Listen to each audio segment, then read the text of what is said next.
Kuya Rab, may kakaibang napansin sa bahay ni Carla at sa kwarto nito. At tinuro ni Kuya Rab kung saan banda ang napansin niya na kakaiba. Super Mac, halika, ano ito, bakit may butas sa kwarto ni Carla? At agad na sumagot ang karpintero dito sa tanong ni Kuya Rab. Isang mapagpalang araw po sa atin mga kakalingap, at muli ay welcome back sa aking YouTube channel. At syempre, bago po tayo magsimula sa video na ito, ay gusto ko lamang po pasalamatan at shoutout ang ating mga minamahal na mga viewers at supporters na walang sawang nanonood sa ating YouTube videos mga kakalingap. At syempre, bago po tayo magsimula sa video na ito, ay wag po kalilimutan suportahan si Kalingap Rob at ang ama nito na si Val Santos Matubang. Maraming nagtataka bakit sa lahat ng pabahay ni Kuya Rab sa kanyang mga beneficiary, bakit ang bahay ni Carla ang naiiba at mas malaki kaysa ibang pabahay. Actually po mga kaibigan, si Carla po ay mas malaki talaga ang bahay dahil sa request ng kanyang mga taga-suporta.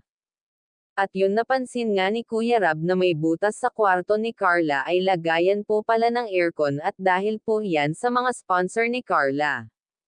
May nag-sponsor po kasi dito para magkaroon ng aircon ang kwarto ni Carla, at take note, may oven pa ito.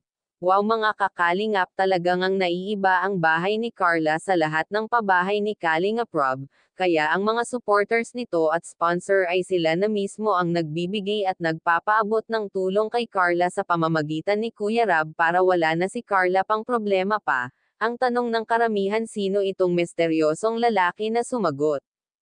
At gustong mapabuti talaga ang buhay ni Carla, siya na kaya ang sisigot sa lahat ng kailangan ni Carla?